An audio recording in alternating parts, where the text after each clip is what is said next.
गंगापूर धरणातून पाण्याचा विसर्ग वाढवला। गोदावरी नदीत पूर परिस्थिती, दुतोंड्या मारुती पाण्यात बुडाला तर रामकुंड गोदाघाट परिसर पाण्याखाली।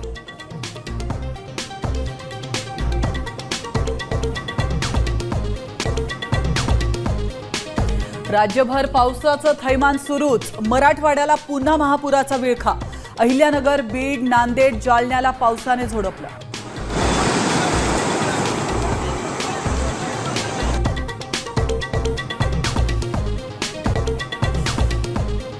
मुख्यमंत्री फडणवीसांकडून मराठवाड्यातील पावसाचा आढावा, सर्व अधिकाऱ्यांना प्रत्यक्ष फील्डवर राहून काम करण्याचे आदेश।